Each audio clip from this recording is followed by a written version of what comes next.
Hello and welcome to New Filmmakers Los Angeles in partnership with Movie Maker magazine. My name is Danny DeLillo. We're here at the South Park Center. I'm delighted to be joined with Miles with his movie, Terror. Let's take a look at the clip. Hey everyone. I know you've never met me before, but you've got to believe me when I tell you that on our very first date, your daughter told me to tell you all that when she dies, she wants her body to be thrown into a pit in the forest somewhere and have some dirt sprinkled on her and let the bugs just have at it. Miles, thank you for being here. Welcome to the New Filmmakers LA family. Thank you very much. Yeah, I am honored to be here. Thank you. And this is your first experience as well, right? Yeah, this is my directorial debut, kind of a lot of firsts with this project, and first time on stage talking about, my project and being in a room and having it seen by a bunch of people and having them laughing. That was also the first time with that too, so. It's amazing. We're so proud of you. And Thank you for coming to us first, honestly. For those that haven't seen your film, tell us a brief synopsis. Brief synopsis is two people on a first date, maybe have a glass of wine too much, and they end up in a flirtatious banter about how they want to be buried. And then through this bit that kind of builds and builds, they end up making a burial pact. And then the date ends with them making a burial pact on a first date. I mean, it's brilliant. Why would you not want, with synopsis like that, why would you not want to see it? I was like, literally, and it was so poetic. You had this, I was like, I think I stopped breathing watching it because I was just so enthralled in the conversation that was going back and forth. And I was like, well, what a type of conversation on the first date. This is brilliant. Where did this idea come from? Well, it came from, so it was actually based off of a conversation that I had with my partner. Yeah. And we were just kind of talking, I think it was a similar scenario, but we were just like talking about burial plans. I think it was during COVID. Let me back up a bit. So it was during COVID. It was during the first year of the pandemic. And I think we were just like looking back, I think we were just making a joke about something that was a little bit heavy, Like I feel like during that time, this idea of mortality was like all around us in a way that I'd never experienced. And so looking back, I think we were just joking about it. And then I think we had that quick conversation. I hopped on the train. I was in New York at the time. And then I just remember typing down on my phone just like the sentences that really stuck out, which a lot of them made it into the script. And then the more that I wrote, the more that I laughed, and the more that I laughed, the more that I wrote it down. And then I think it was like an hour-long train ride, and then before I knew it, I had the bare bones of just that dialogue in the Notes app, and then I just kind of built from there. So this is what you can never waste time, because your creativity came on the subway in New York City, which is not an easy place to not be distracted either. So well done you. The creation can come anywhere. It's amazing. I love the setup of the scene that you made, this very moody kind of experience, very close up. Like I was like, it was so wonderfully, it was wonderful to see on the big screen actually, because it looked very effective.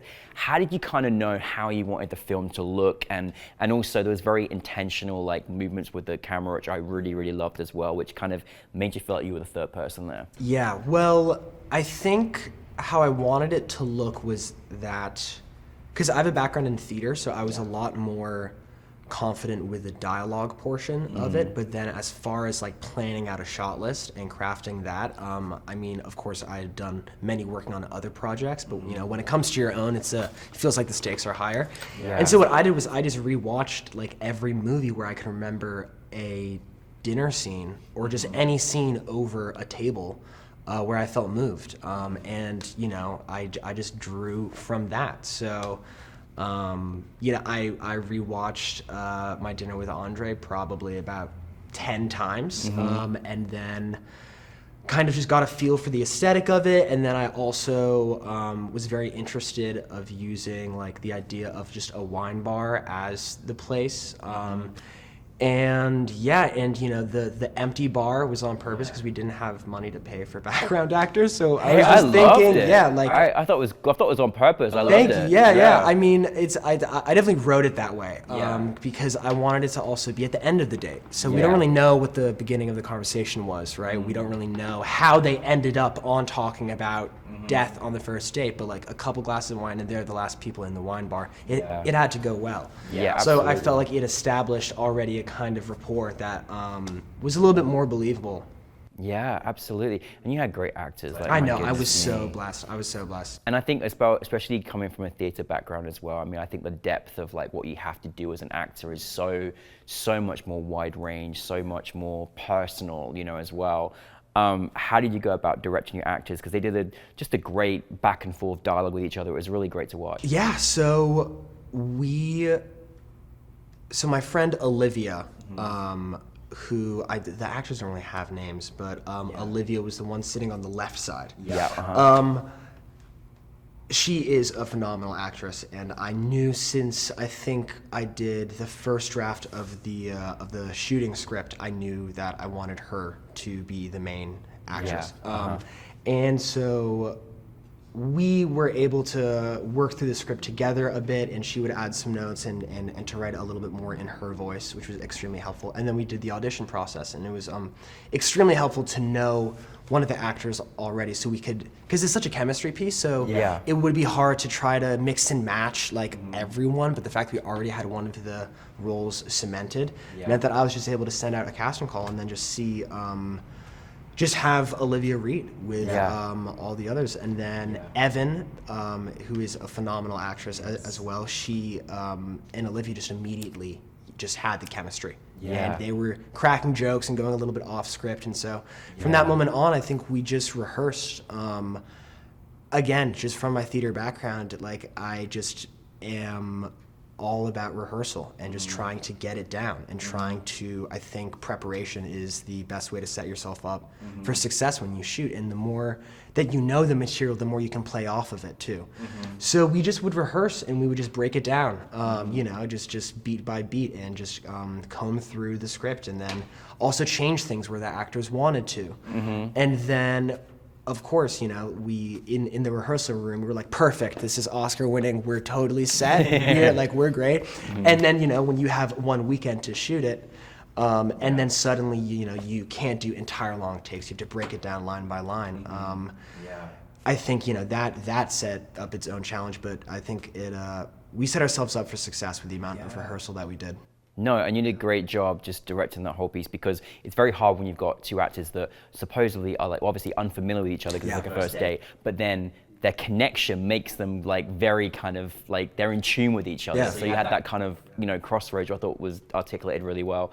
I just want to say, like, what was it like going in to make your first film? Like, what is that experience like? What is that feeling like? What were the challenges? Like, you did a great job. I feel like you've done 20 films, let alone the first one. But like, how was that experience for you? I mean, I absolutely loved it. I absolutely loved it. I mean, I think that looking back, it was just such a great learning experience. And it was exactly what I wanted it to be. And I felt like it was everything that could have went right, and also everything that could have went wrong also went wrong, but like in a good way. And you know, as I said, like I was blessed to have a great crew of like just friends who were willing to help me out, to be completely honest with you, and I couldn't have done it without them. And I felt like where I fell short, you know, I had someone right there to help me out and to help guide the process. Absolutely.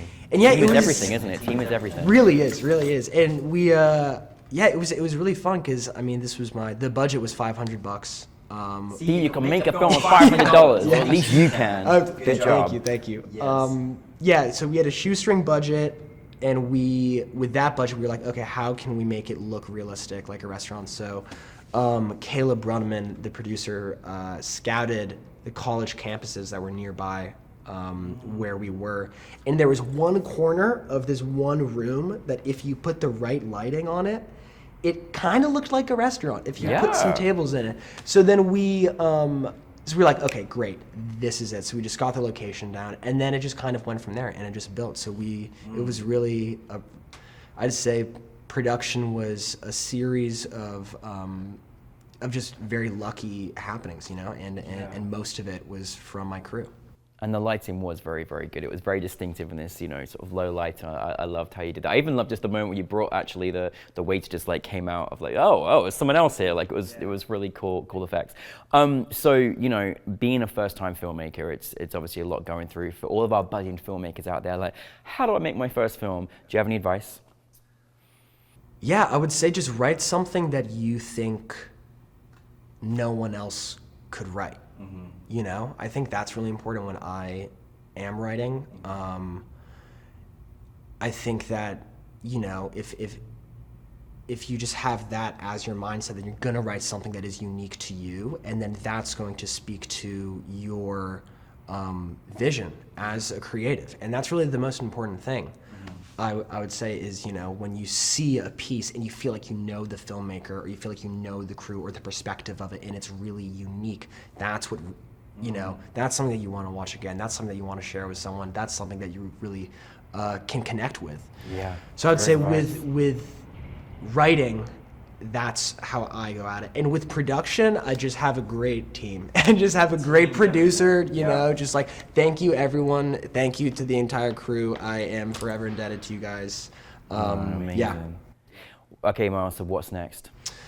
What's next is so this was actually this was a 1-act. So originally I wrote it as a 1-act, and then I wrote it as a 3-act where, I don't want to spoil too much, but essentially, you know, first act, they flirt, they make a burial pact. Second act is one of them gets hit by a car and dies. And so and then the third act is with this strange burial pact that they had on the first date. You know, they go to the funeral and try to say just what they actually, what the other person Oh, said we need in to the see this burial film. pact. Yeah, I'm ready for thank it. you, yeah. Can we you have to bring the next one to us? Yeah. So so what's next is trying to scrape up some money for that. Trying to do the 3-act. Definitely not like a full feature film or anything, but trying to keep it still contained. But you know, I just didn't have enough money to do multiple locations. And you know, for my first piece, I wanted to do something that was contained that I feel like I could really handle. But yeah, what's next is trying to stretch it out to the 3-act that I have. Amazing. Well, can we help Miles make the film? We're ready for the second film, okay? Please bring your money to us, okay? For Miles. Well, Miles, listen, I'm very proud of you. Welcome to the New Filmmakers LA family. We know how hard it is to make that first project, that first film. So, you know, we're looking forward to many more of your projects. So thank you Very much. Yeah, this has been a complete honor, and thank you for being so kind. And you know, everyone was amazing. Thank you guys. Thank you, Miles, everybody.